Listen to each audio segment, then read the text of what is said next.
live from the studio of LJPCBM, it's Fridays with LukeJ62895. And now the host of Fridays with LukeJ62895, the founder of LukeJ62895 Productions LLC, LukeJ62895, aka Luke Jeffers.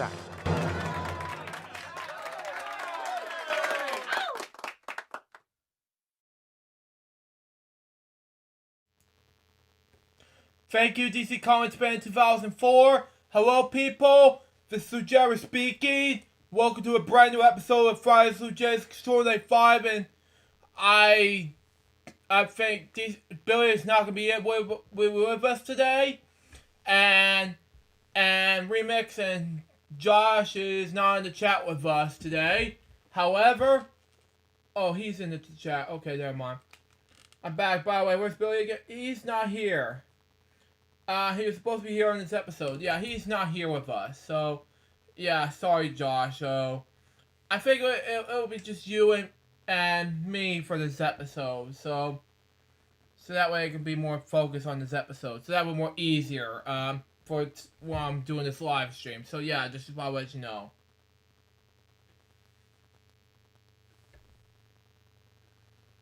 Yeah.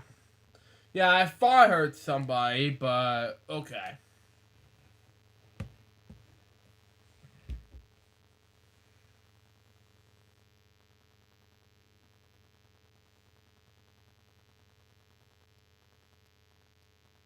But anyway, I got 8 dev topics. We're supposed to do 3 today, but thanks to my dilemma, I finally got to do it. I'm free! Yay! So right now, I have not 1, not 2, but 8 dev topics today. Let's read them now. So we got Shelly. So we got her name is Cora Richmond. And she was an American actress and comedian whose career spanned more than 7 decades. Wow.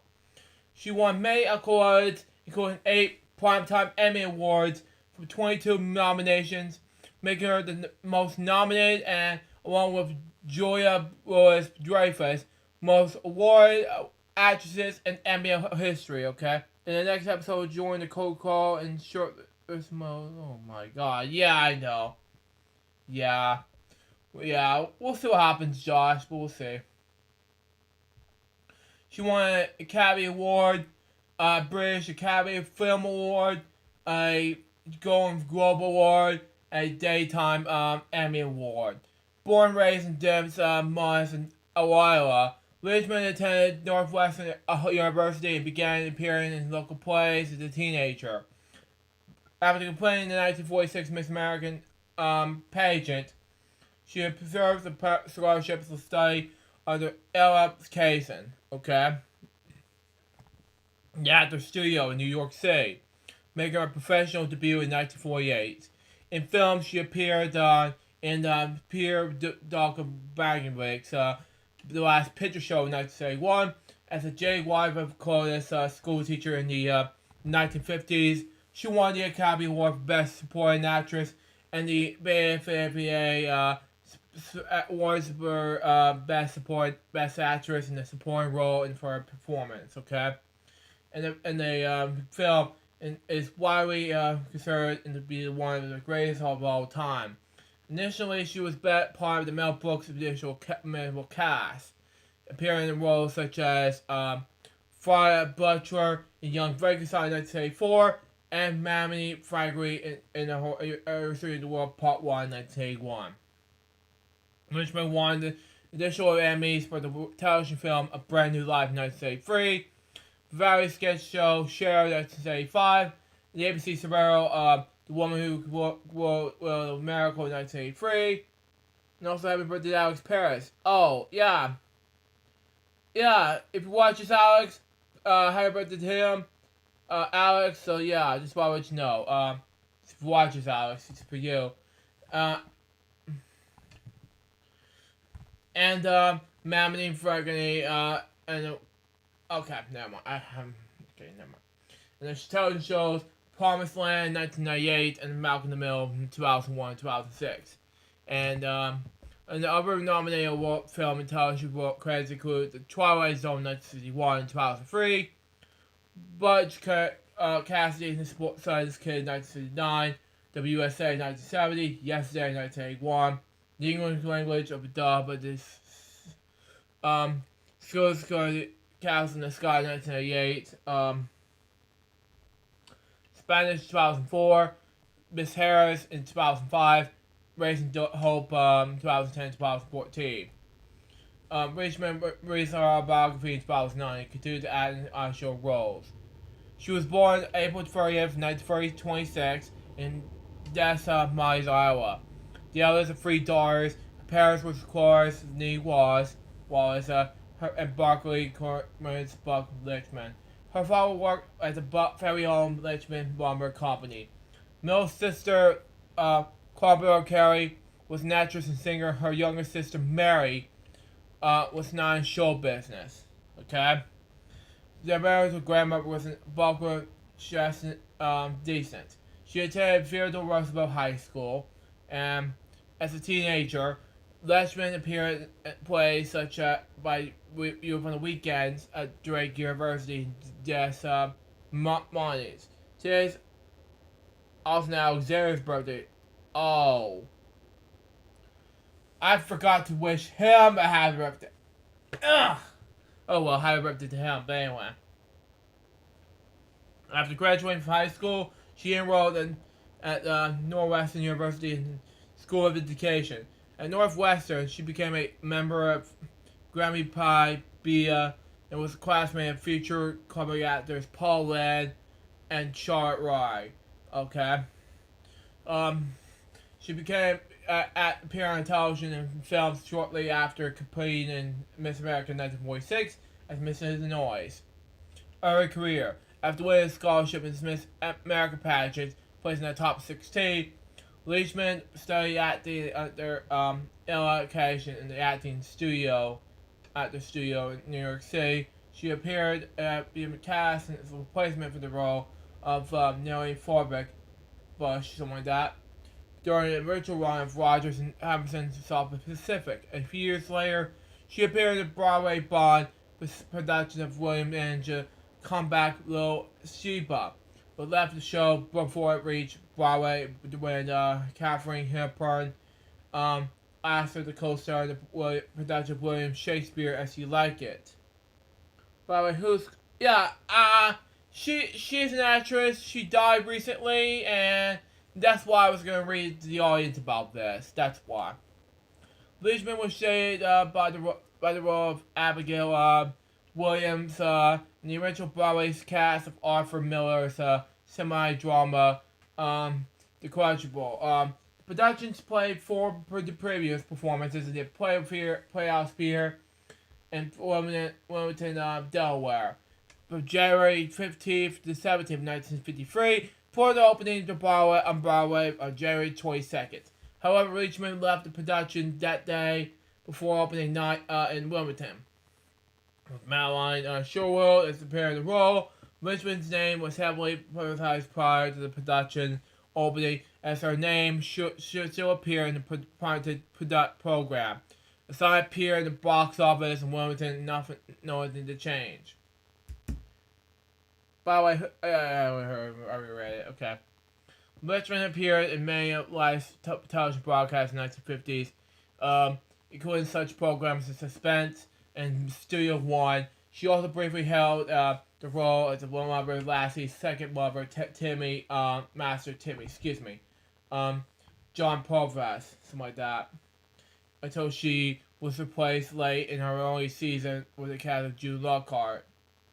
Wow. Okay. Due to contract disputes, she made her feature film debut in extra in Carnegie Hall in 1947. The first real role was in Robert Aldrich's film noir, Kiss Me Deadly, released in 1955. Leachman was several months pregnant during the filming. It appears in one scene riding down in darkening highway wearing a trench coat. A year later, she appeared opposite Paul Newman. Okay? And Lee Marmon in The Rack in 1956. She appeared with Newman again for the brief role in Butch Cassidy and the Suspense Kid in 1969.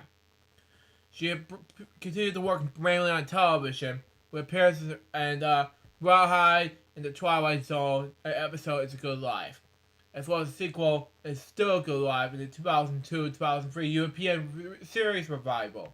During this period, Leachman appeared opposite John Forsythe on the analytical Alfred Hitchcock's Presents in an episode titled Promotion in 1955.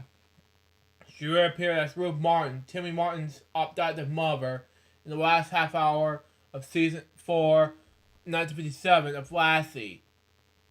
John Porcelop, who played Timmy, said Carlos did not feel personally challenged by the role. But basically, she realized that all she was doing was baking cookies. She wanted out. She was replaced by June Welcart in 1958.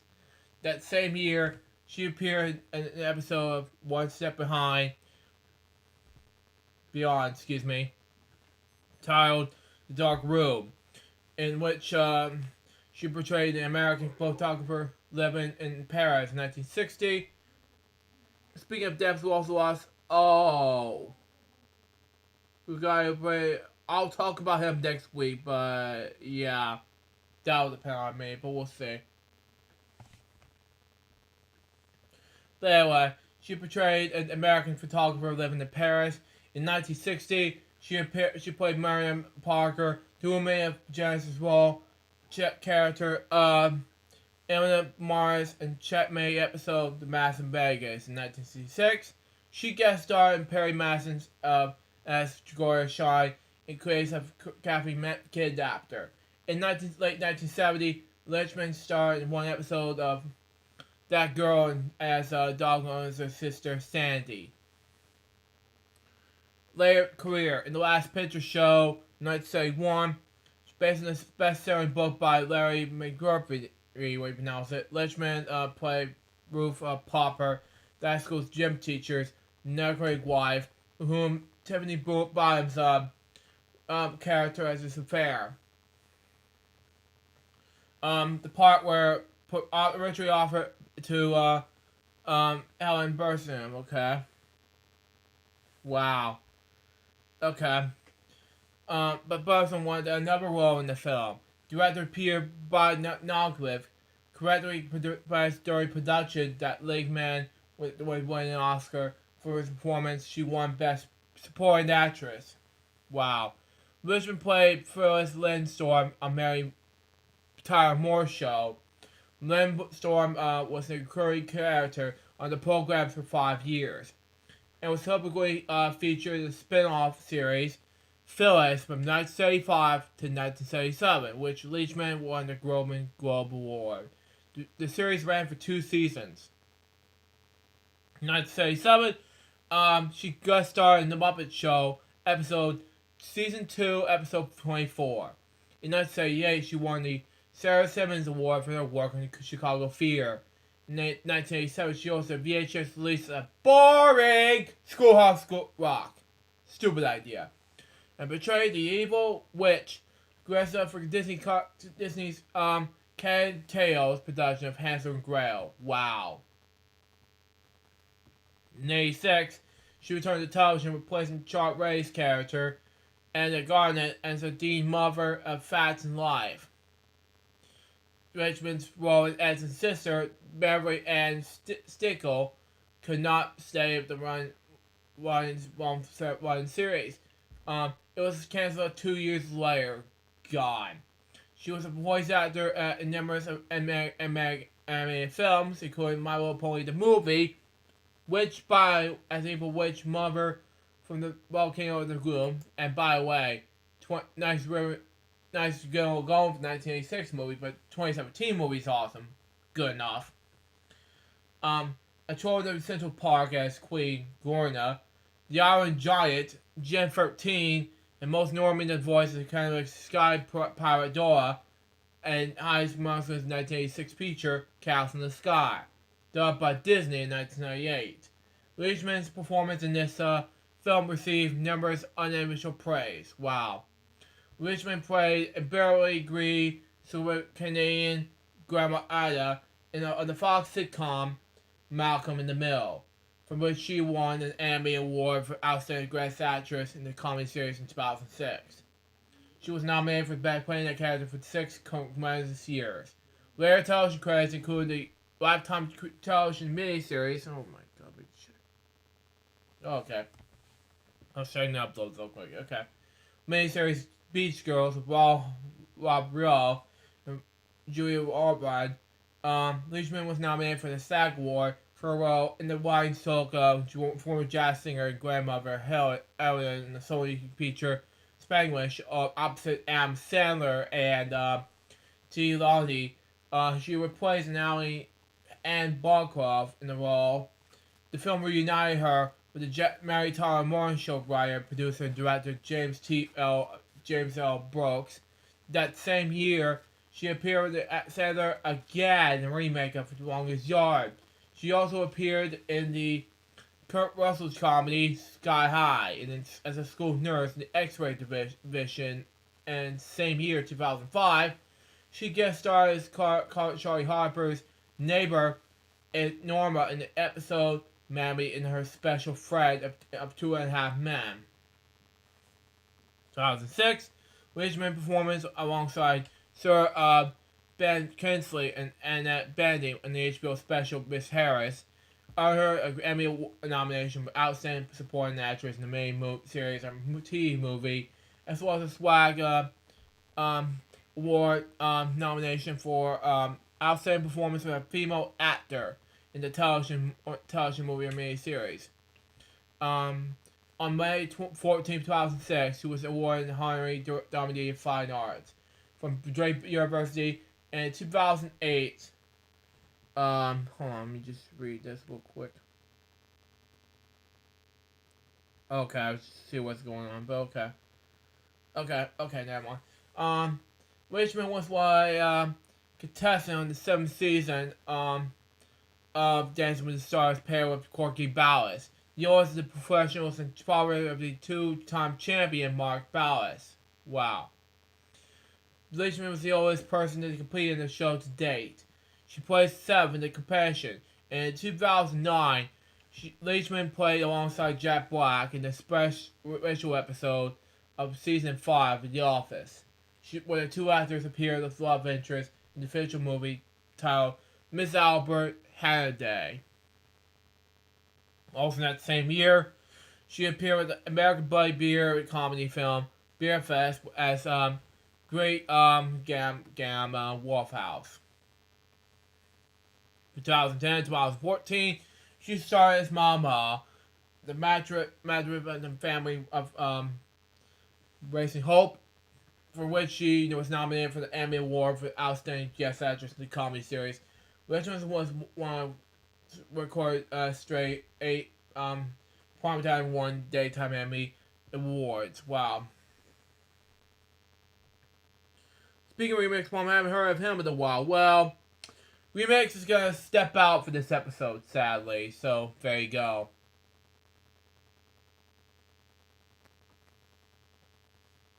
But anyway, where was I?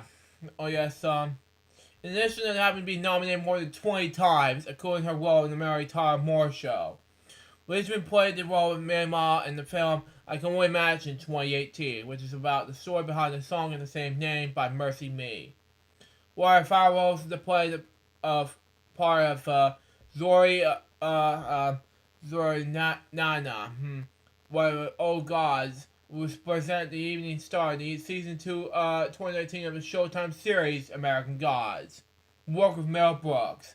Richmond appeared in 3 Mel Brooks films, including Young Frankenstein in 1974, which you would more mention in the name of her character, Butcher, and its loud naming of horses, a homage to the Semitic villain stereotype. High Anxiety 1937 was a demon villainess and pragmatist nurse Charlotte Diesel and Mamet Dog in History of the World Part 1. Yeah, I feel your pain, Josh, yeah. In 1989, Leachman starred in Brooks' short-lived NBC sitcom The Nut House, in dual roles and head hotel housekeeper Miss Frick, the up-variation of Frog Brusher character, and Miss Nutt, the vicinity's owner of the hotel. She auditioned to provide for a role from Young Frankenstein 2007 Broadway's production opposite Megan Marley, who replaced Kristen Cudlitz and Roger Bart. Andrew Martin was cast instead. Brooks was quoted as saying, "The Richmond, then 81 years old, was too old for that role. We don't want her to die on stage." Brooks, also 81 at the time, told Communist Army Archman, sadly. As a statement which Richmond took umbrage. However, due to Richmond's success of during the Dance with the Stars, Brooks reportedly asked her to respire a role for Butchers in the Broadway production of Young Frankenstein after the departure of Revel, who had succeeded Martin. The Broadway production closed before this could happen. Publication. Richmond autobiography, Chorus My Autobiography, was published in March 2009. She wrote the best-selling book for England, her former husband. Wow. Honors, awards, and descents. Richmond was inducted into the Television Academy Hall of Fame in 2011. That same year, she was ranked number 23 of the TV Guide Network special Funniest Woman on TV. Then, June 20th, 2014, Richmond received an honorary degree from her alma mater, Northwestern University. 2017, she received PETA's Lifetime Achievement Award for her dedication to animal rights issues, and she was honored star on the Hollywood Walk of Fame in the television category on September 20th, 1980 at the 6435 Hollywood Boulevard. Wow. Personal life. From 1953 to 1939, Richmond was married to Hollywood impressionist George England. Her former mother-in-law was character actress Mabel Aberson. The marriage produced 4 sons and 1 daughter. Brian died in 1986. Morgan, Adam, Dinah, and George. Some of them are in show business. Her son Morgan played Dylan in A Guiding Light for several years. Wow. Douglas were Bel Air neighbors of Julie Garland, Sid Loft, and their children, Laura and Joey Loft, during the early 1960s. Laura Loft stayed at her memorial, Me and My Shells, a family memorial that Richmond was the kind of mom I only had seen on TV. Knowing that Torma Loft home, never mentioned it, Richmond prepared meals for the children, made them feel welcome to needed the place to stay. Richmond was also a friend of Warren Blando. The two met while studying under Helen Vacation in the 1950s. She introduced him to her husband, who became close to Brando, who was directing the Ugly American from 1963, and widened my more into a friendship called Martin Fredo, way has never been done before in 2005. Hey David, how you doing? In the parody of Debbie Moore's Vanity Fair magazine cover promo in August 91, Richmond posted nude, wow, on the cover of Alternate Medicine the guys discussed in 1997, body painted with images of fruits. God help me. Invigorating, she also posed Clay only in last in the 2009 Pia advertisement. She starred in the comedic 2013 spray of neuter ad for Pia, opening a column wrapper for her teeth. Oh, God help me. Richard's granddaughter, Emma England, the singer. In addition to Annabelle, Richmond only had all of her grandchildren, one great-grandson, Braden. Wow. Rich was an analyst. Doing well, Luke. You? Doing good. Just talk about these death topics because I do not have much time left for the episodes. And Billy wasn't here today, so I'm just filling up my boots before I do my 2 other topics today. So instead, just do normal game segments and everything today. So I have to tell about why the hell not. Just do like 8 death topics instead of just 3 like I normally do. So that way more easier. So I'm free! Yay! Haha! But anyway, Legend was an Adventist. On January 27, 2021, Legend died in her sleep for natural causes in their home in Angeles, California. She was 94 years old. Anywho, my second of the 8th death topic, I'm going to read this right now. And that is, of course, Bruce Kirby. Now, he was an American character actor.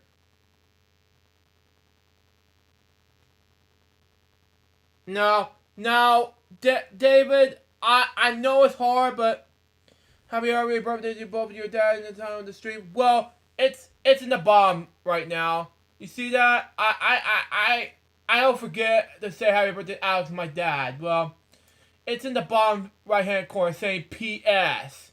Happy birthday, Alex Paris and Dad. See there? That's what it says, David. Happy already 67th birthday, Dad / second. That's not in the title. It's actually in the bottom. So I'm actually putting Alex and Dad in the bottom. So the PS thing instead, so that would be more easier. But you don't have to do the full information there, David. That's what I'm doing. I'm trying to read topics here. That's all. Anyway, moving on. But the reason why I came up with second COVID shot thing is because I want to get to that in a few moments. Because I have my shot. I want to talk about this after I'm done with these dev topics and 2 more surprises. So there you go.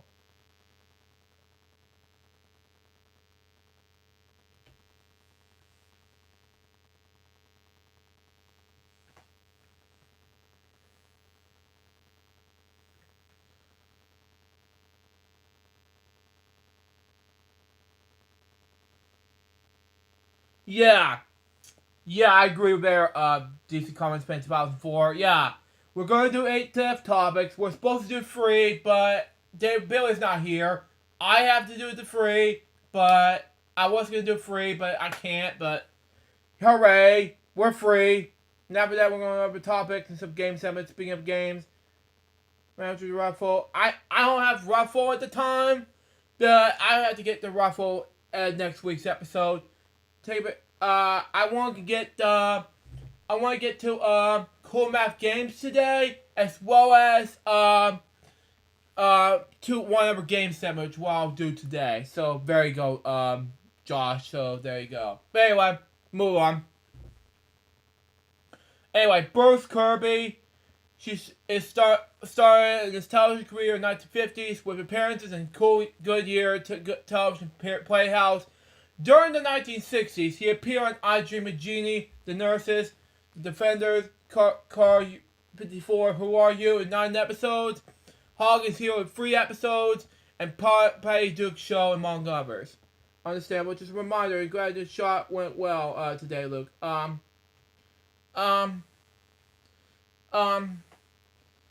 Yeah. Yeah. The reason why I came up with this, yeah. Okay, that's fine.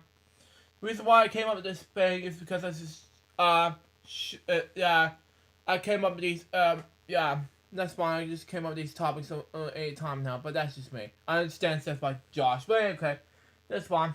Anyway, he played Bonanza in 3 episodes, Ironside 3 episodes, Bobby Miller in 3 episodes, and, Roxford Files in 3 episodes, the Martha Nelson Murders in, I'm not sure how many episodes, Kojak in 6 episodes, MASH, and Allison during the 1970s. In the 80s, he appeared in Ramazan Steel, Hunter in 5 episodes, Night Court, Matlock, Hill Street Blues, Lil Grant, and Punky Brewster. Wow. His 90s television credits includes the Golden Girls, the LA Crew. Hey, how's it going, Luke? DC Comics Fan 2004, and David. It's going well, Bowman, you? Anyway, in the heat of the night, Murphy Brown, Mercy wrote 2 episodes, and Chicago Hope. During the 1999-2000, he appeared in 8 episodes of soap operas during daily lives. During the 2000s, he appeared in Sopranos, The Agony, Scrubs, and The West Wing. Kirby appeared a total of 9 times in the one series, Columbia. Most of Columbia in the role as the Global Sergeant Kramer in 6 episodes. Wow. 1981, 1982, he appeared in South San Francisco Police Officer Smith in the crime drama Shed. He appeared as a part of the disparate Bruce Radoff in 13 episodes of LA Crawl from 1986 to 1981. He also played minor roles in some films, including the film classics Catch-22 in 1970, Stand By Me in 1986. He also appeared in 1971 movie called How to Frame the I'm not gonna say the F word, sorry. With Don Knotts and 1972 comedy. I can't remember. Okay, sorry. Another Nice Mess with Rich Will. Okay, excuse me, Miss Bill. But anyway, no, a number of later appearances was as Pop Ryan, the father of Officer John Ryan, played by Matt Dillon in the 2005 film Crash. Bruce Kirby was also active as an actor in New York's Broadway, appearing in Diamonds Aldridge in 1985 and Death of the Salesman in 1984. One of his sons, Brew Kirby, in 1949-2006, was also an actor. His other son, John Kirby, is an acting coach. He died at the age, he was 95 years old at Los Angeles about last Sunday. Now my third to the 8th topic, death topic, I want to read this now. And that's of course Peter Rev Jones. It was a New Zealand actor, and it was known for his collaborations with director Peter Jackson. Appearing in 4 of his films, he was also known for starring in the New Zealand television series Shortland Street. He was born October 21st, 1939, in Chester, England, the son of Isabel Nee Welly and Neil Berry Jones. Approximate and Chesmo engineer. The family merged in New Zealand in 1949 and settled in the Wellington area. Berry Jones lived with his wife Sue and his 2 children. Benjamin and Emma. In 1989, he was diagnosed with bowel cancer, which is documented in the television documentary called Crisis One Man Fight. He later made it a full recovery. He died on January 26, 2021. He was 81 years old. Now, my fourth at the 8th death topic I'm going to read to you is now. This is going to be a long one, so yeah. Her name is Leslie Tyson. And what she does, she was an American actress and fashion model. And the career spanned more than 7 decades. Wow. She became known as the strong African-American woman. Tyson was a recipient of 3 Primetime Emmy Awards, 4 Black Reel Awards, 1 Screen Actors Guild Award, 1 Tony Award, an Army Academy Award, and a Peabody Award. Having appeared in minor film and television roles early in her career, Tyson garnered widespread attention and critical acclaim for her performance as Rebecca Morgan in Sounder in 1972, and she was nominated for both the Academy Award and Golden Globe Award for Best Actress for work in the film. Tyson's portrayal of the title role in the 1974 television film The Autobiography of Miss Jana Pittman won her future praise. Among other accolades, the one won her 2 Emmy Awards and a nomination for a BAFTA award for the Best Actress in the Lead Role. Okay. Tyson continued to act in film and on television in the 21st century. 2011, she played the role of Cassandra Jefferson. Cassandra Jefferson. Okay. In the war-rated film The Help. She also played the recording the opponent Hotness in the legal drama TV series How to Get Away from Murder. She also shows Abington in 2014, which she was nominated for the Primetime Emmy Award for Outstanding Guest Actress in the drama series 5 times. In addition to her screen career, Tyson appeared in various beer productions. She received a drama Desk Award in 1962, and for her Broadway performance in The Moon of the Rainbow Shawl. Tyson also starred as Kerry Watts in the Broadway play The Trip to Bountiful, winning the Tony Award, the Other Critics Award, and the Drama Desk Award for Best Actress in the Play in 2015. Tyson was named a Kennedy Center honoree in 2015. In November 2016, Tyson received the Presidential Medal of Freedom, which is the highest civil honor in the United States. In 2020, she was inducted in the Television Hall of Fame. She was born in Harlem on December 19, 1924, the daughter of Frederica Huggins Tyson and Dominic Walker and Willis Oxen Tyson. She was worked as a carpenter, payer, and other type of jobs you could find. Wow. She was one of the 3 children. Her parents were immigrants from Norway and the West Indies. Wow. Her father arrived in New York City at age 21 and produced in Enos Islands on August 14, 1919.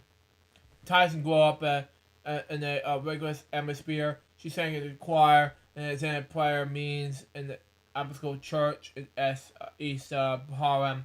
Tyson's mother was opposite when becoming an actress and was speaking at the time. She changed her mind when she saw Sidley appear on stage. Wow. Career. Early work. Tyson was discovered by a photographer by Omni magazine but became a successful fashion model. Okay? Her first acting role was an NBC television series, Furthers of Faith in 1951. She played her first film role in Charlie of Gold in 1956. She also small roles in 1959's films Odds Against Small and The Last Angry Man. Her first stage appearance was in Frederick Carl's production of Dark Side of the Moon and Home YMCA in 1958. In the early 1960s, Tyson appeared in the original cast of French playwright Jean Charles with the Blacks. She played the role of 70 very secret roles drop. Okay. Other nominal cast members include Maya Angelou, James Earl Jones, Godfrey Cambridge, Louis Garrison Jr., and Charles Gordon. How we pronounce that. The show was the longest run of Broadway non-musicals of the decade, run for 1,408 performances. She won for the Varon Rice Award, later known as the Drama Desk Award, for a performance in another off-Broadway production, Moon and Rainbow Straw. Okay, Tyson was one of the worker whose social services agency was spotted by producer David Susskind. Okay, in the Blacks, in the Tiger, Burn, Bite. It was cast over the role of CBS TV series East Side, West Side, 1963, 1964, playing security for the social worker played by George C. Scott. She was also, at the time, the only African-American member of the TV cast. The show was known for the treatment of social issues. It was one of the episodes on the African-American couple of Harlem was back out in Atlanta in sort of Louisiana. Sort of pronounce it, but anyway. In the mid-1960s, she had a recurring role in the soap opera The Guiding Light. She appears with Samuel Davis Jr. in the film, and The Man Called Adam, 1966. She was starred in the film version of the Comedians in 1907, and she was based on the Graham Greene novel. In 1968, Tyson was a featured role in The Hearts and the Lonely Hunter. Stardom. In 1972, Tyson was played the role of Rebecca Morgan in the film Sounder. Okay, excuse me.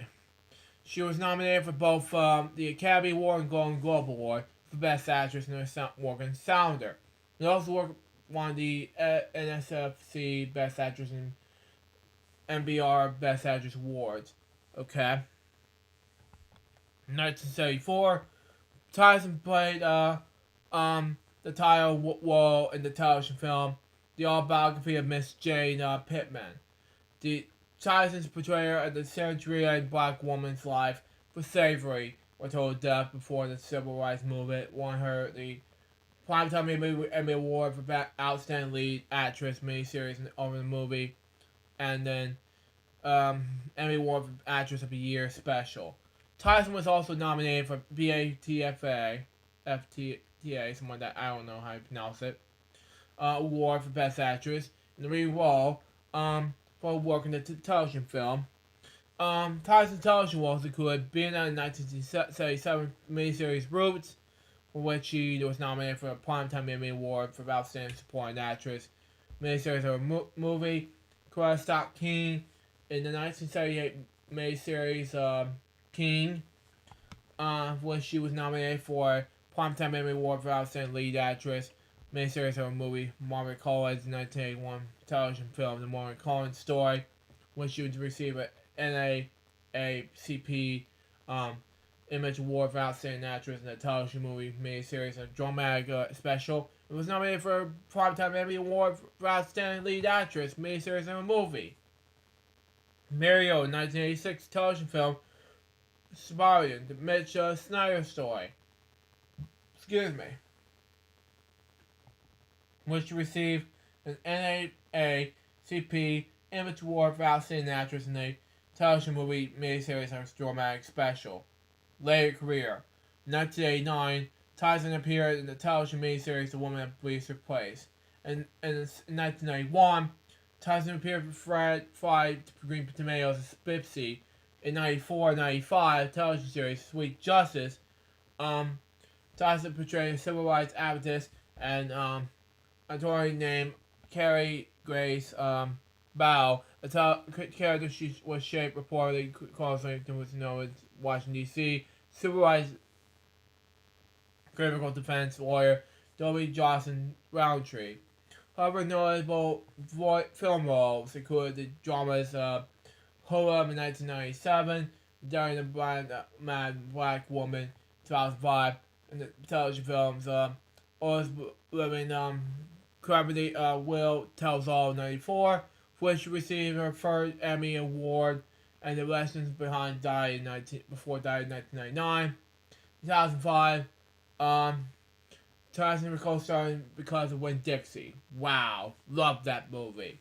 2010, Tyson appeared in the Why Do I Get Married To? And narrated the Paul Blobson award-winning documentary. Over the Bombs, The Search of the American Dream, 2011, Tyson appeared in the first music video with Willow Smith's 21st Century Girl. That same year, she played Constance Jefferson, main Jackson, Mississippi, in the critical acclaim period drama The Help. It set in the backdrop of the civil rights movement. The film won the Broadcast Film Critics Association Award for Best Acting Ensemble and Screen Actors Guild Award for Outstanding Performance by a Cast in Motion Picture. 67 Tony Awards in June of 2013.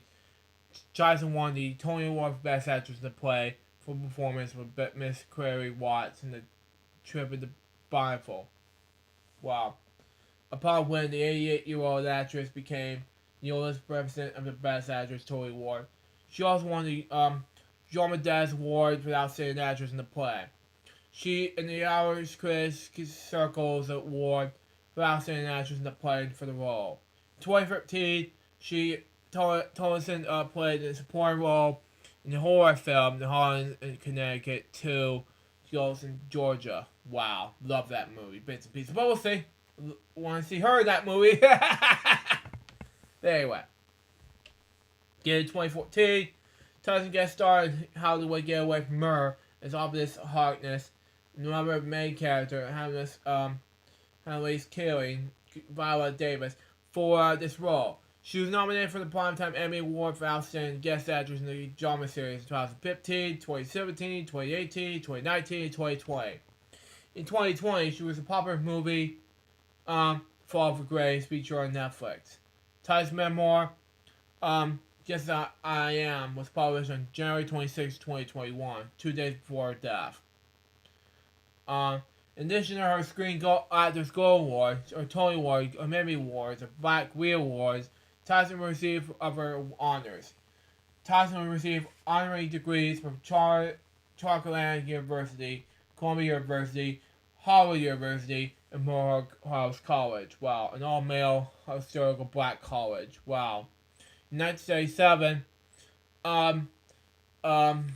Tyson was inducted into the Black Female Filmmakers Hall of Fame. In 1980, she received the Golden Plate Award of the American Academy of Achievement. In 1982, Tyson was awarded the Woman and Film Crystal Award.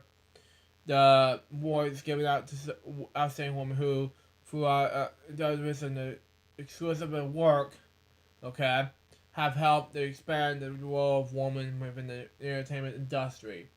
In 1988, Tyson received the Candidates Award for Distinguished Service for the National Calling of 100 Black Women. In 1997, she received a star of the Hollywood Walk of Fame. In 2005, she was honored in the Oprah Winfrey Stretching Ball, who she was honored by the Congress of Gradual Equality, the National Education Association for the Enchantment of Colored People. Okay. National Council of Negro Women.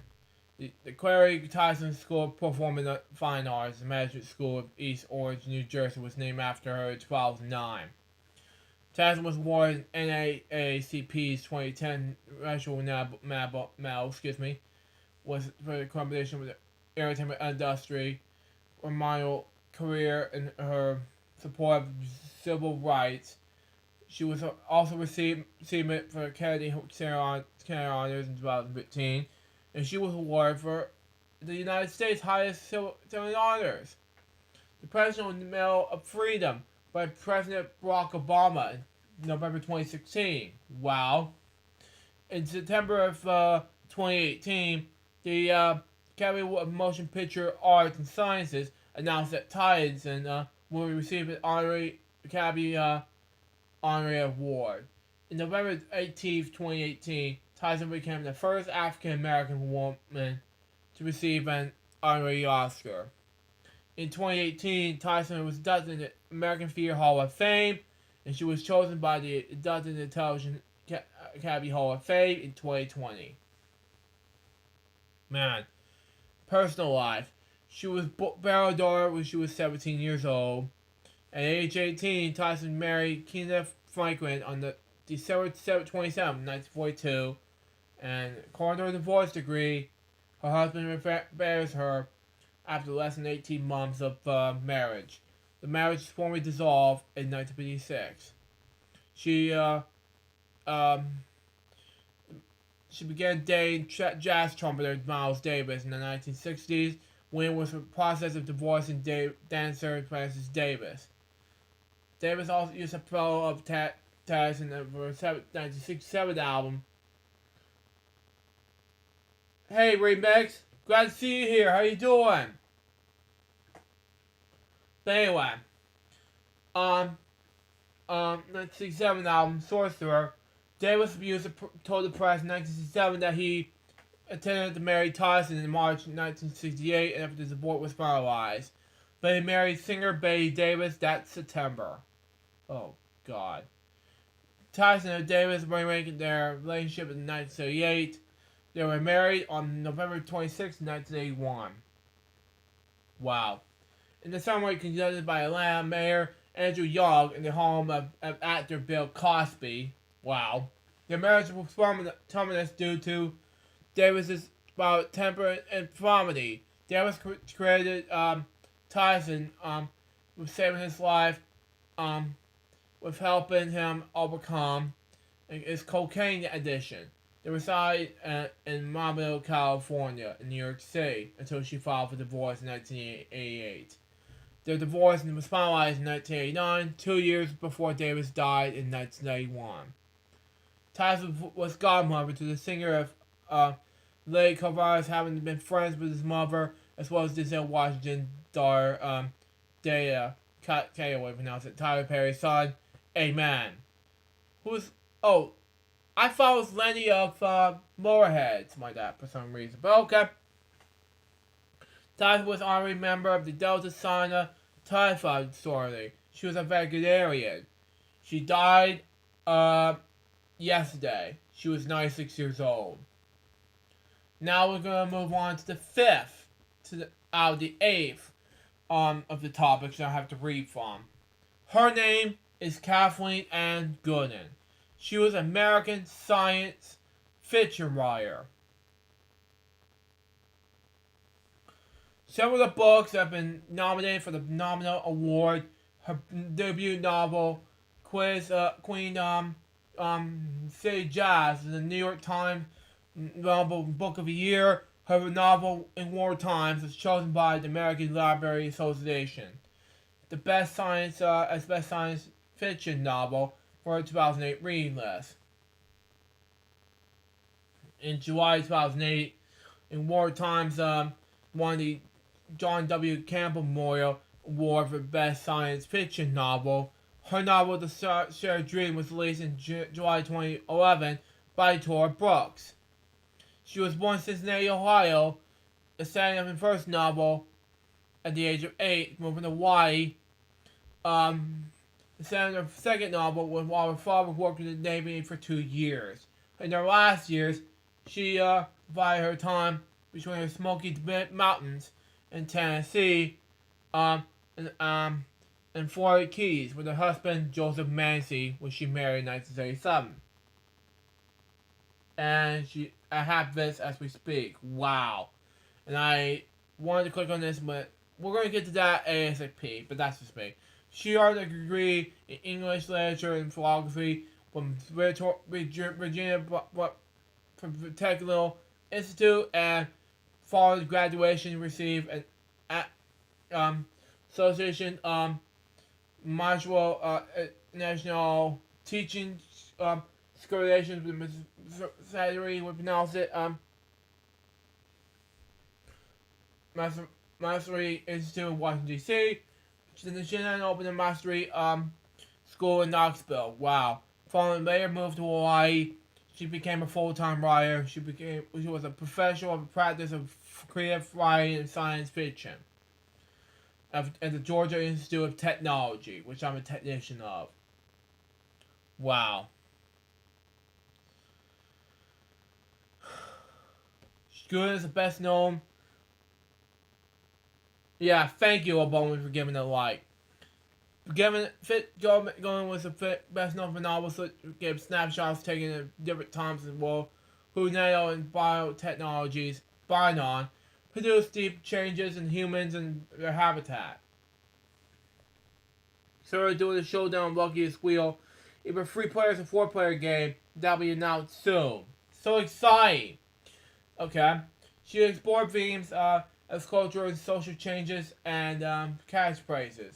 She was a great lover of jazz and music in general, and rapid tales and reference to and recriminations of the likes of Duke Emerson, Charlie Parker, and Sun Ra. Wow. Gordon's first novel, Queen City Jazz Tour, was published in 1994. To critical acclaim, according to cyberpunk SF writers William Guzman, who described it as an unforgettable mission of America transfigured by new and unreal obligation technologies. The New York Times novel book from 1904 and finalized in 1998. The British Science Fiction Illustration Award. It was became the first book in which she was later called her Nautic Quartet. Wow. Again, because of Gibbons' praise, her work was sometimes brought with cyberpunk. However, she deals with little with computers in her novels, and her characters such as Variety, the protagonist of Queen City Jazz, are positive and sometimes heroic. While cyberpunk concerns itself with anti-heroes, it also led to some SF. Oh man, oh boy, this is my David. Yeah, you're gonna love that excitement. SF critics dubbing in some genre called nanopunk. While the second novel, 1996, The Bone of Time, Tour, features some elements of nanotechnology science within it. It was not part of the quartet. It was not considered these ideas. Instead, it was mixed Hawaiian, Mavroini, spy thriller type, chased with through Asia, centered calling him Hawaii's native brewers. The novel was a Arthur C. Clarke Award finalist. Wow. Mississippi Brew's Tour followed in 1997 as a direct sequel to Queen City Jazz. Followed the further adventures of her main character Variety along a Mississippi River radically changed by malfunctioning nanotech. It was somewhat a tribute to the great American author Mark Twain, who appears in the book as two separate characters who had been programmed with nanotech into believing they're him. This novel won Hall of Fame Award. Introduction of a short story Brides of Elvis. For this, trepidation to scriptation of fiction set in the middle south of America. Excuse me. I'm very excited who's gonna play Bowman, so we'll see what happens. Cursed City Recipe, HarperCollins, was published in 2000 as a prequel, how saying the world of Queen City Jazz came about in the U.S. government, further to introduce now technology that was not tested for possible side effects. Okay. It was a finalist for the Nobel Award and received high praise from their peers, including such genre authors such as Joe Harris, Bertman, Greg Bear, Gregory Benford, and Stephen R. Donaldson. Much of the novels take place in New Orleans, as was written 5 years before Hurricane Katrina struck. Wow. By the way, Luke, after tonight's FWO episode, can you post about the side news? So you're gonna have your topics for tonight's episode. We'll see what I can do. Remix. It's up to you to decide, and we'll have your topics after we get done with this episode. I have 2 more topics to finish up after the dev topics, but we'll see what happens. Remix, but we'll see.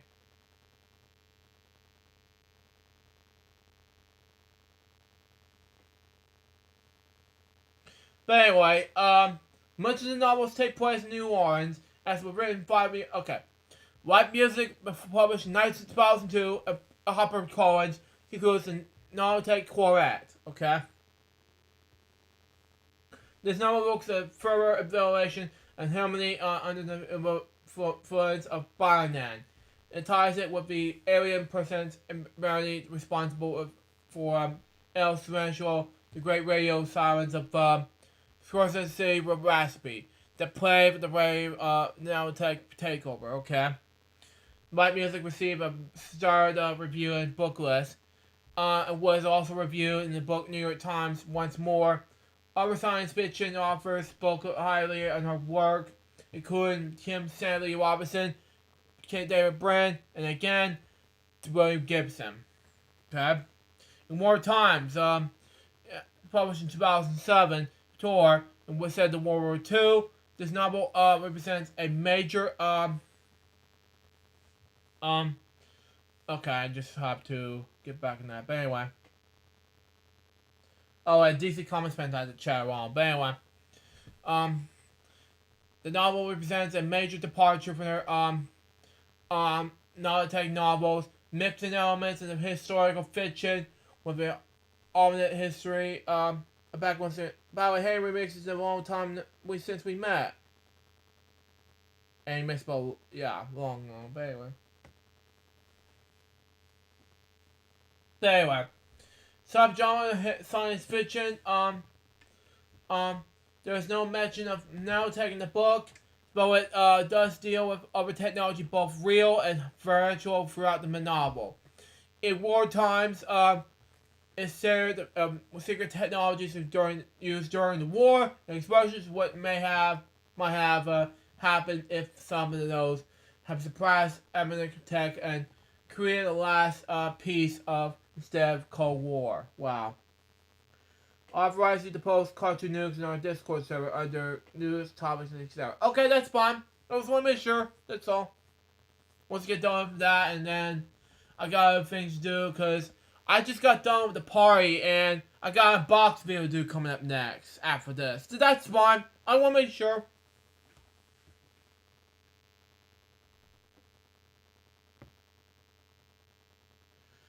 I'm an executive editor and managing producer of the Cartoon Explosion Discord server. Okay, fine enough.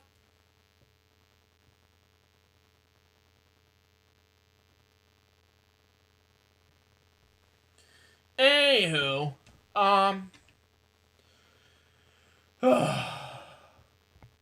where are we?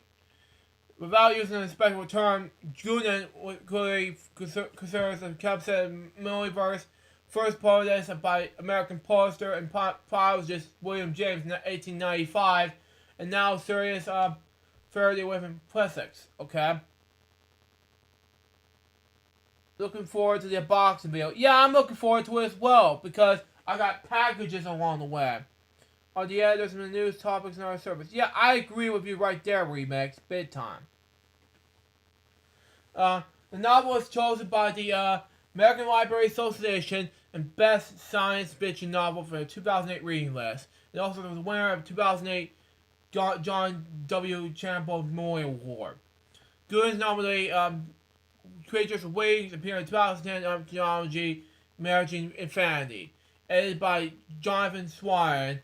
Hanari Wire Stills The Stars was published in Sharon's 2014 Anthology, which for Infinity, okay. We also my Arcades of Gameplays backup channel, which is exciting. Now, my recent GH preview has been set for YouTube, premiere on YouTube. The premiere chat will be disabled. Okay, cool enough. It's cool enough, but anyway. I don't know how come the premiere event chat was disabled now, because I have to get this thing ready to go, and then just I don't know how to do that. But that's just me. I'm sorry, but that's the way how it goes. But anyway. Guru's newest novel, The Stair Dream, was published in 2011, which continues the story from in war times. Three dance children were now adults, coping with being seemingly adored by their parents. Wow. Okay. All three are distributed by memories of a rare reality that existed in the place in the world. Jill, the Yellow Star, even remembers the disappearance of their mother while preparing the associated John F. Kennedy. Wow. The key characters in war times and makes appearances in the shared dream, while trying to thwart in the measures of an unseen family banning Highlands the device and our history and the ends. This shared dream received a glowing review by Michael Dermott of Washington Post. Wow. She died yesterday. She was, I don't know how many years old she was. The next one is going to do with Mary Harmon. Now, who she is, folks, is an American actress who worked with Palmer in the 1940s, during the golden age of Hollywood. She was best known in the lead role of 1946 American Western film, The El Paso Kid, opposite Sunset Carson. Okay? She was born October 21st, 1923 in Chicago, Illinois, in the United States. She has 5 siblings, all brothers. As a child, she has performed in the local theater productions. At age 18, she moved to Hollywood, California, to pursue a professional career in acting. Her acting debut was an uncredited role in the 1943 film Hers to Home. Opposing the news about the Sonic star who was doing it for 10 years now. So you're posting our Discord server later tonight. I'll post somewhere on the Quantum Explosion Discord server. So just let me know if I have a headline where you post on the news topics, etc. Okay, that's fine. I'm looking at the tutorial on how to disable the live chat in the premiere. But I prefer that it's the same thing as disable the live chat in the live stream. Okay, cool enough. Anyway, starring Dia Dorman and Joseph Cotton. Personal life. Harper was married 3 times. Her first husband was William G. Jones. The only child was an actress, Chandra Curry. They divorced in 1948. She married Donald Curry in 1951. She quit show business to open up a female clothing store. The couple had 3 children, twin daughters. Wow. I already talked about Chloe Tyson already. Yeah. Anyway, Curry Curran, former lead vocalist in Runaways, and Mary Curry and son, Don Anthony Curry. She was the mother of Alan J. Levy and former of Stephen Ruxer, guitarist Toto, and Robert Hayes. Hubbard got divorced in 1972. 3 years later, she married Wolfgang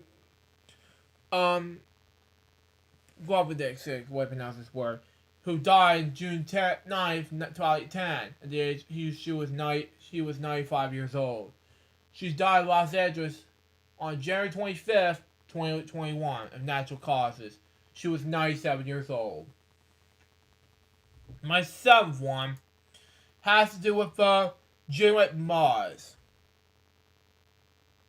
Now, what she is, folks, she was an American actress and producer, known for Charm City Kings in 2020, Dismissed 2017, and Your Sister's Sister in 2011. She was born in 1982. Not sure how long it's going to take. But she died on January 24th, 2021 in the USA of colon cancer. Well, that's so short. Anyways, my last one has to do with Laura Berenstein. Okay. Alright, bud. Oops. yeah. That was a recent GH chart preview, you may ask. One of the Scooter song, How Much Is the Fish, which the game I'll be using for the Shake Up charts previews of Scooter songs with the cheering on the entire songs of GH3 PC. Other type of Scooter songs will be playing on Clone Hero. Speaking of the Clone Hero, anybody heard of the game? Everybody not liking the new game. Yeah. Battle of Wonderworld. I have never seen this new game. But no, it was not interesting for me at this point.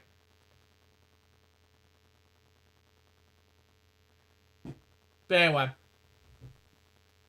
He was an American screenwriter and film producer who was blacklisted at Hollywood movie studios in the 1950s before his views in the Communistan. Some of his phenomenal works include The Front in 1976, Yanks in 1979, Middle Miss Marker in 1980. Okay? He's being designed by 2 former Sega employees. Oh my god! He was a president of Writers Guild America Awards, including McGon Hunter. Well, YouTube user Jason Paradise plays it. Yeah, Yoko Daka, who was the former head of the side team, who created Sega Mega Drive, and he's been known for creating. I'm gonna read this after this one more death topic, but this is gonna be stupid, you know. That one. And who's this, you may ask? Not going into commercial, and never heard of him, but he's best known as. Yeah, I have to read these two ones after this is over. We'll see. He was a veteran of Writers Guild American Awards, including the Ian McLester Hunter Award and the Elliot F. Farley Award. He was born August 20th, 1919, to a Jewish family in Brooklyn, New York. The Eastern Hebrew immigrant Hannah B. Strong and Louis Barristain, a teacher.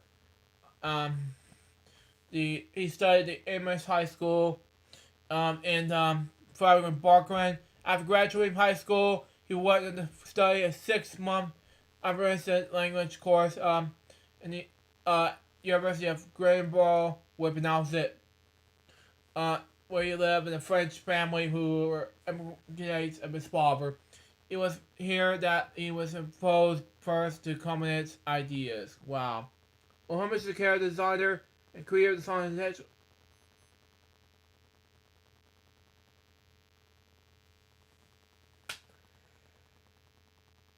Oh my God! Hold on, don't drop my iPad.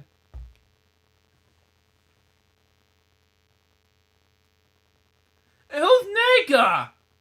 Not gonna say the N word, but Naka, not the N word.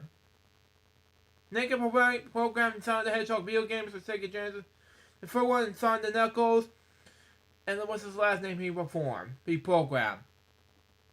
Seriously? And now he's doing his worst game ever made? Seriously? Okay, moving on. Okay. I don't know what to do, but anyway. After graduating from high school, he went to study a 6-month English language course at University of Bar, something like that. Okay. We lived with a French family with his opportunities in this barber. It was here that was exposed first to communist ideas. Oh my God. Yeah.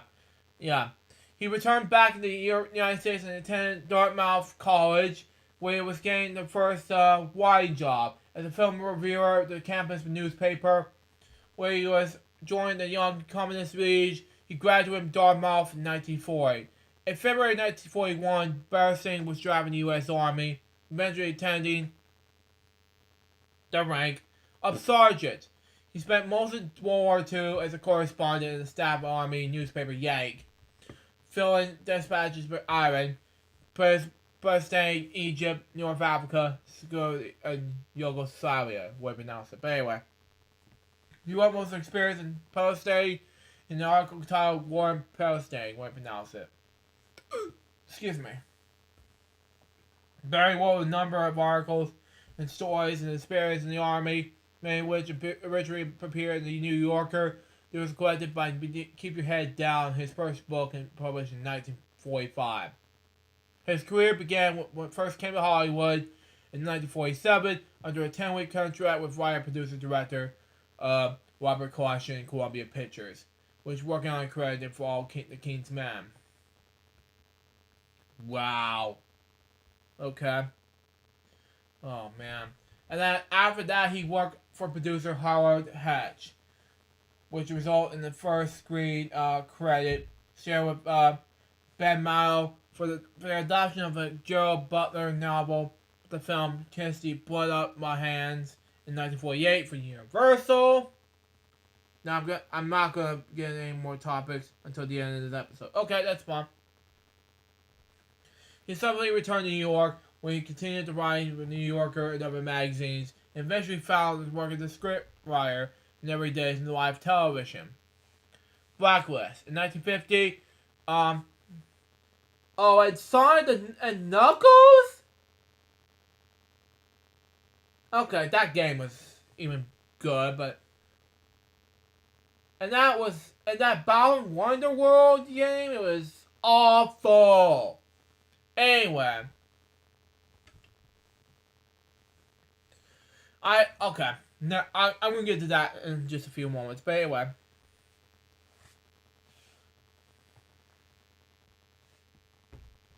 throughout the 50s, okay, never mind. In 1950, because of the numbers left winging. Oh yeah, Sonic the Hedgehog 3. Yeah, I heard about that. Political violations and related activities. His name appeared on the publication Red Channels, resulting in his blacklisting by Hollywood studios in the part of the McCarthy era.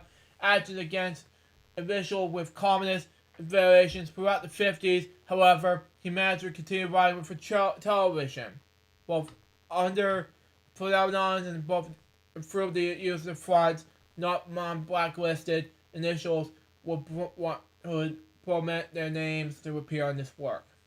In the matter, he contributed the television programs of the era, including Danger, the CBS News drama series You Are There, and the mystery series Treasure March of Scotland Yard. Both of these? Really? 94? Okay.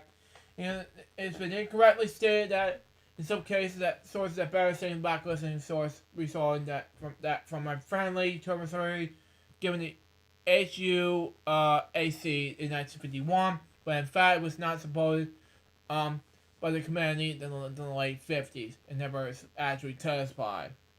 Wow. Reborn. Barrison's screenwriting career began to reborn for the blacklist when director Sidney Lumet hired him to rewrite the screenplay for the Sylvia Warren movie That Kind of Woman in 1959. From then on, Bernstein was able to work openly on films such as Paris Blues in 1961 and Failsafe in 1964. He was uncredited in the screenplays of The Misfit 7 1960 and The Trade 1964. Okay? And was one of several writers who worked on the script for the ill-fated That Somebody's Got to Give, who was left uncompleted at the time of the death of the star Marilyn Monroe in 1962. Okay? Paris Blues is the first feature film collaboration with director Martin Ritt, for him since the 1940s, and himself as a victim of a Hollywood blacklist. They subsequently worked together as a Molly Magritte 1970, which Bernstein also produced with Ritt.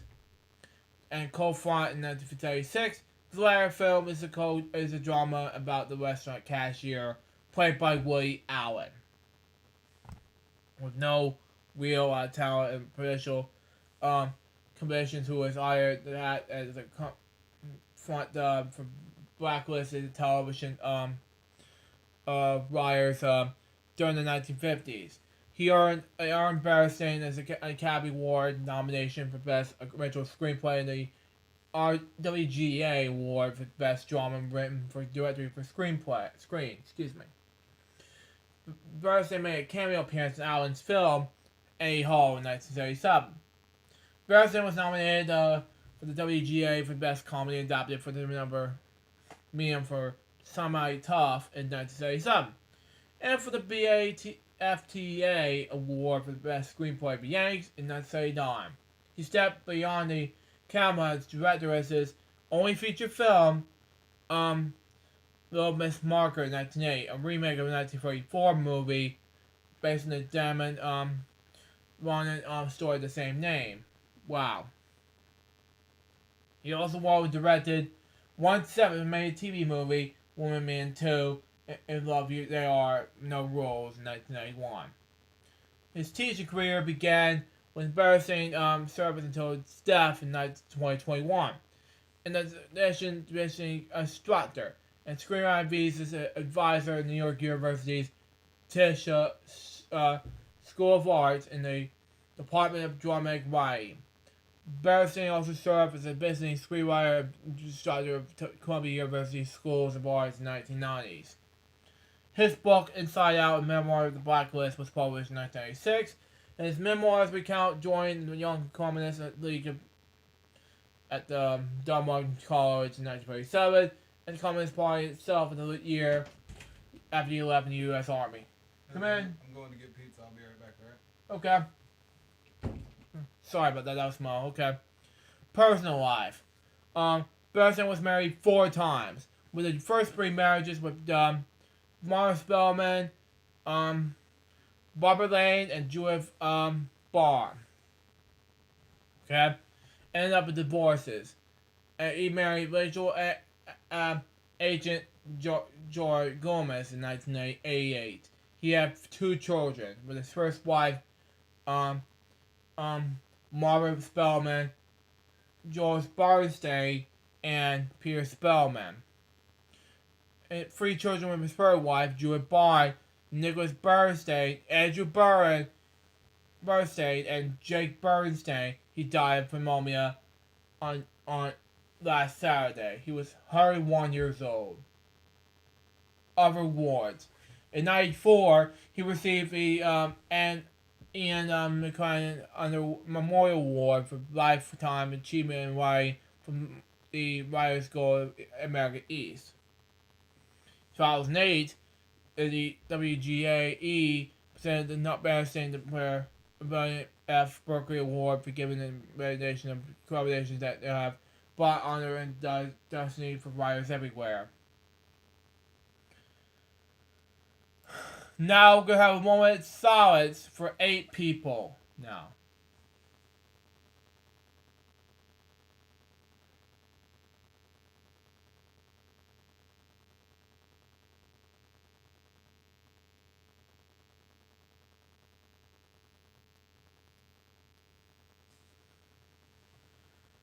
Thank you.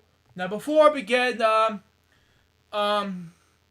this game segments, I'd like to present to you what's just I have 2 more topics to add in what's gonna happen next earlier in this episode.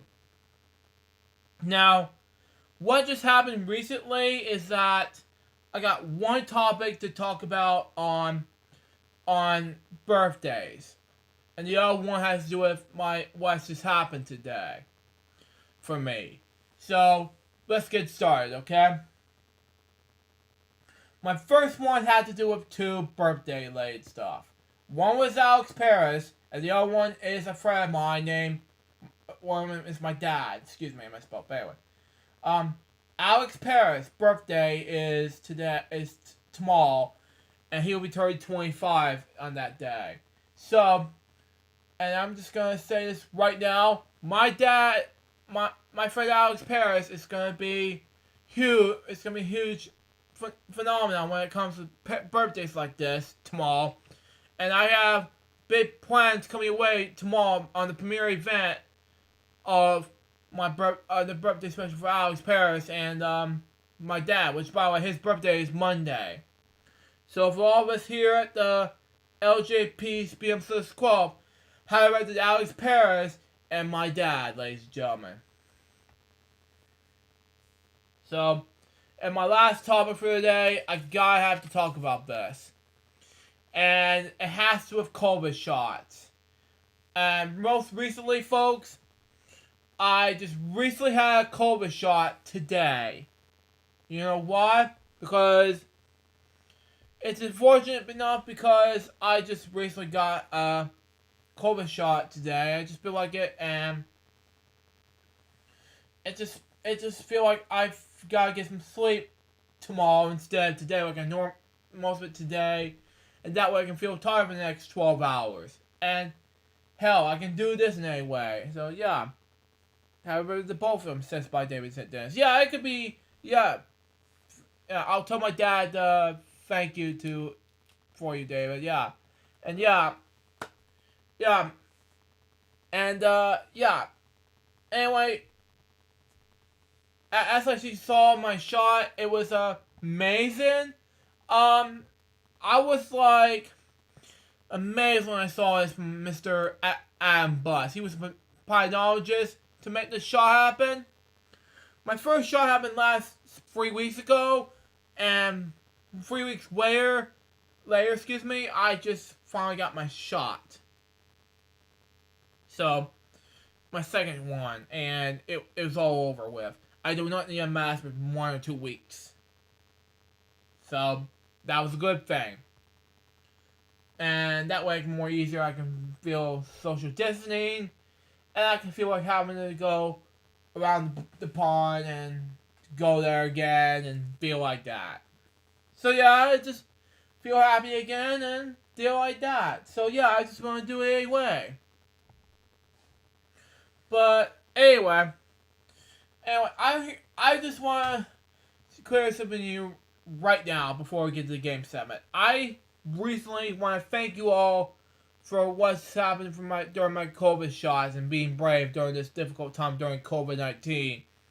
It's gonna be over soon, but overall, it's gonna be a big, successful hit when it comes to COVID-19 and LGBTM/COVID. This is a difficult year for me, and I just don't think the same that I have been having ups and downs. And when this year happened, and don't forget to wash your hands particularly after as you work more safe. Yes, David. Yeah. And just to be clear, I just recently had some ups and downs during last year. I just feel like it wasn't my idea to do this. It was my stressful downward side of things. It was terrible, but hell, I would do the right thing, just want to get straight up out of the way, but, that's just me. But anyway, I'm not going to do the wheel segments today, but what I'll do is do, 2 games today. Actually, one of them had to do with, the 25, game segments are coming up into this episode, so I'm going to be patient. Yeah. You got to, and, yeah, during that time, I'm going to play the Mighty Cards. We know how this works. Let me unmute my TV now. Stand by. Oh, man. I just want to do this.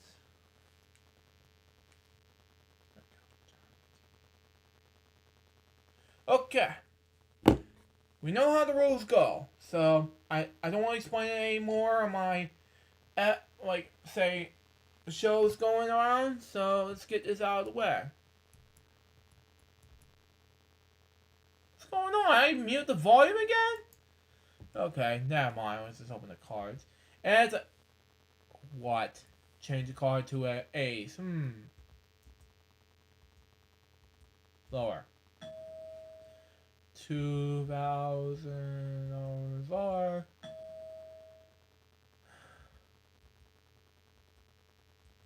Higher. It's not bad.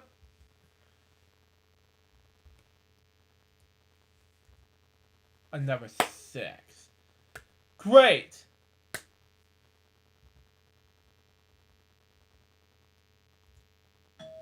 It's not bad.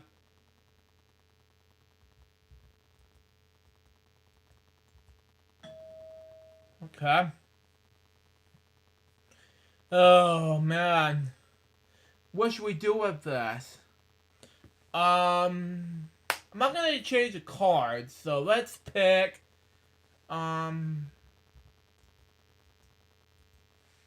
higher. It's a push, that's okay.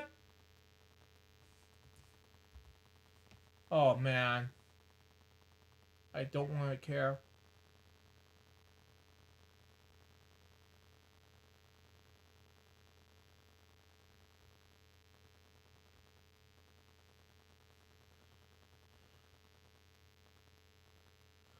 Oh man.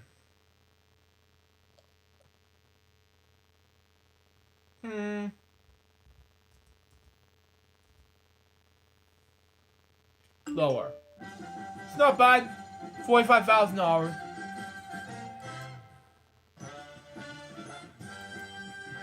Yeah. It could be easier than that. What more possibly can say?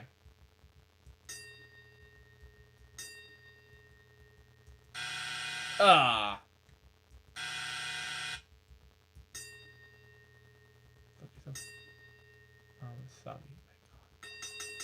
$50,000. Not bad. Yeah. Thank God that was over. Yeah. Oh, great.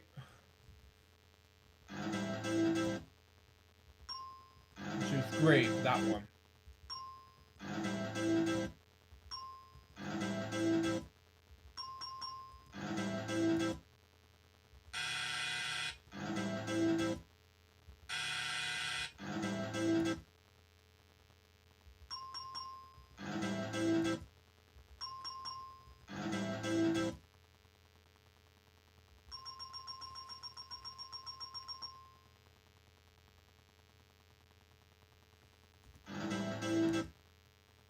Oh well. Not bad.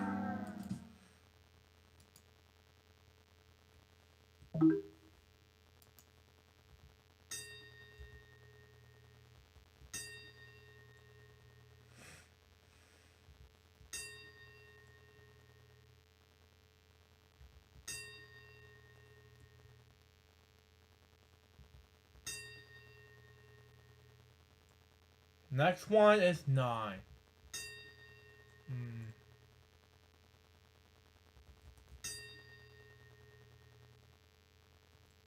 No, okay.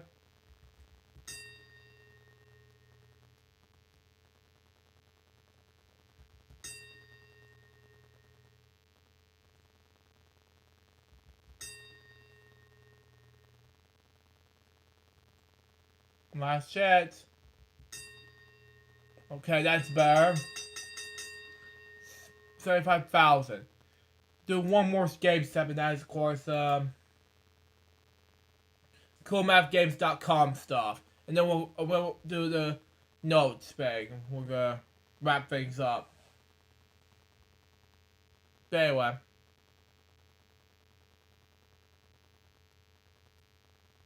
anyway, let's start with. Okay, hey man.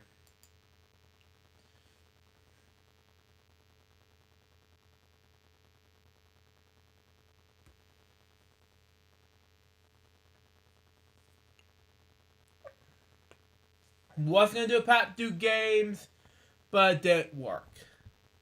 So I was just like, screw it, I'm done. So that's just gonna work out anyway.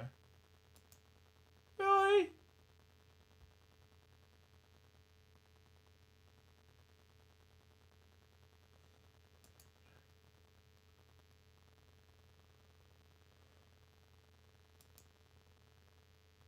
Alright, 24 is my score.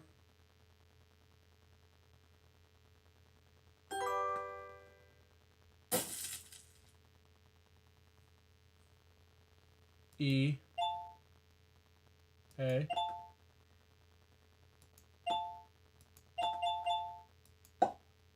No, you.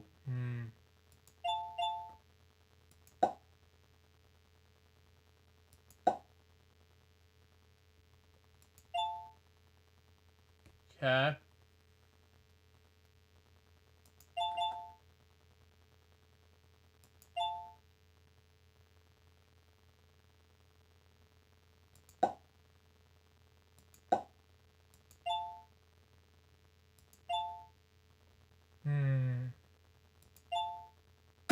Okay, that was okay.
Mount Rushmore.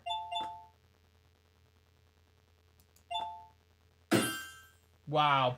Biggest high score ever.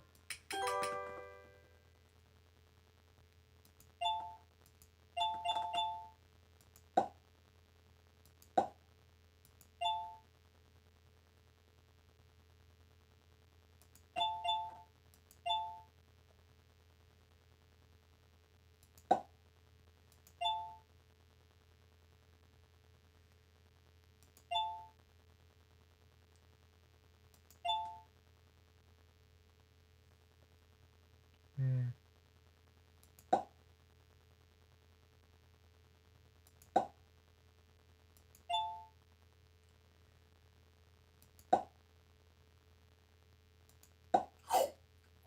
I don't know what this is. There's Mark. Oh well. Let's try one more. R. There are two R's.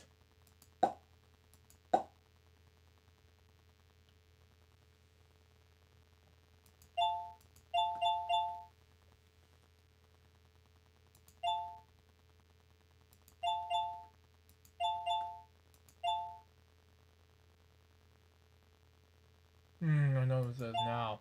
American Girl doll.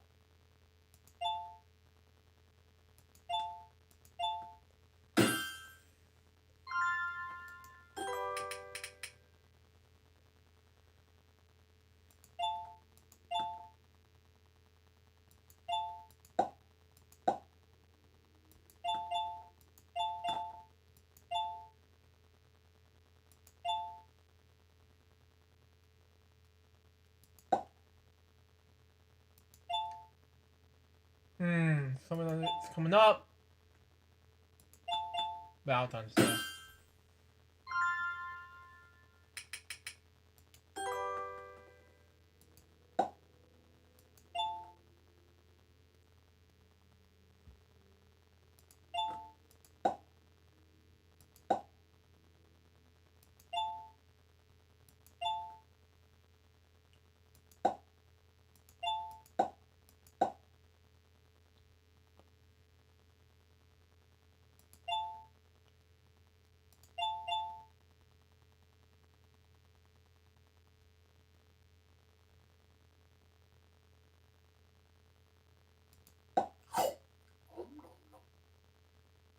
White Dwarf. Okay, I don't want to play another one of those. Let's try tic-tac-toe.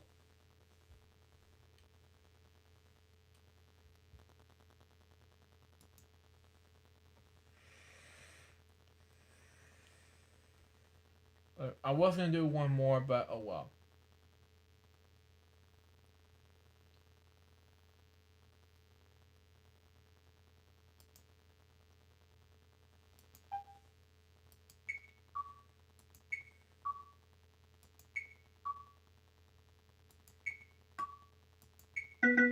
There's another tie! Hooray!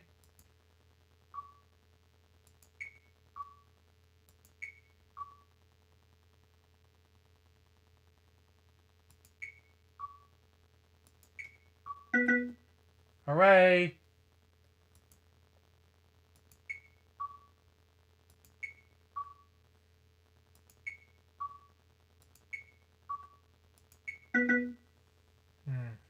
Try again.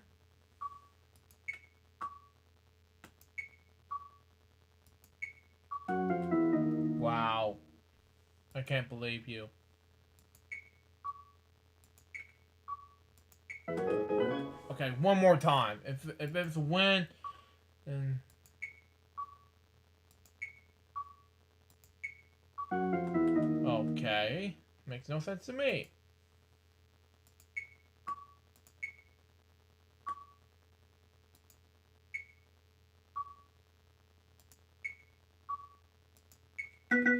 Okay, that's good.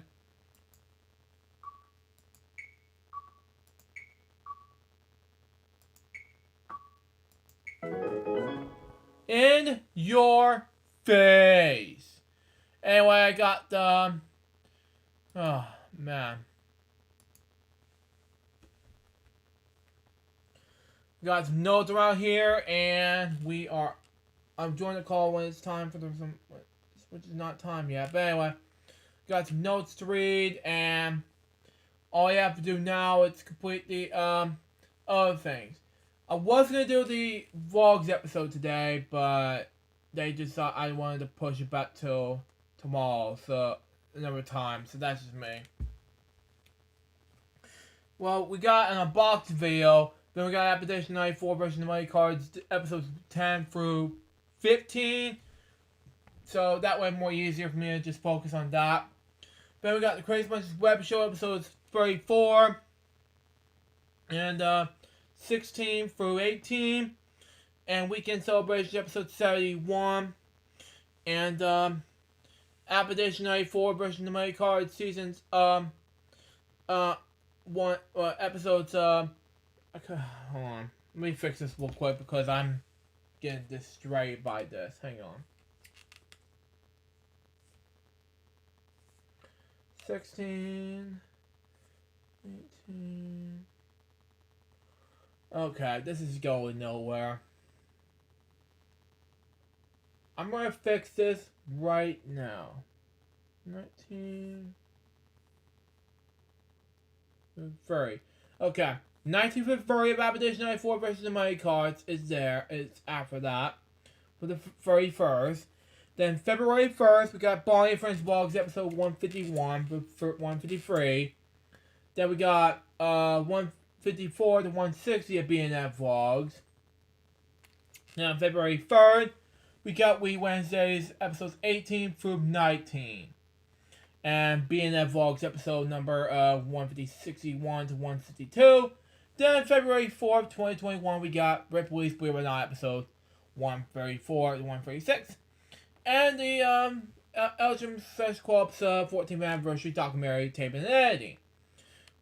And then we'll do Indiendo Furry hashtag Indiendo Furry coming around the 4th during the YouTube premiere event.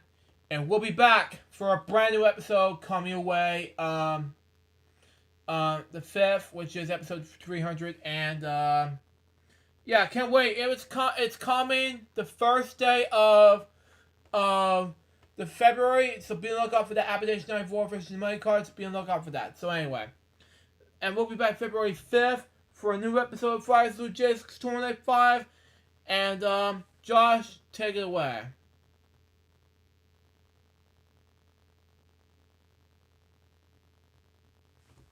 Turn you up so I can hear you. Go. Okay, Luke, I'm here. Yeah, I'm here. I'm here for you as well. And so is David. Same here. Yep. Just I'll join for the closing. Yeah. But Yeah. Same with the topics. But yeah, like I said, I look forward to Application 94 versus Money Cards. I think it's gonna be a good show. And also today was a good episode. Yeah. Thank you. I do appreciate about this.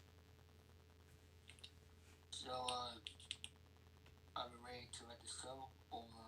I'm waiting for Josh to do his topics. Oh, okay. Okay, I'm ready for my topics. And okay, but for the sake of this episode, I'll be only doing one topic, which is about gaming videos. And GH chart previews may be premiering, but other gaming videos, I may have to switch to premieres, but it depends. That's because of StreamYard's lagging, which I may have to announce, which I may address that in an announcement video of mine, which is probably this upcoming Sunday.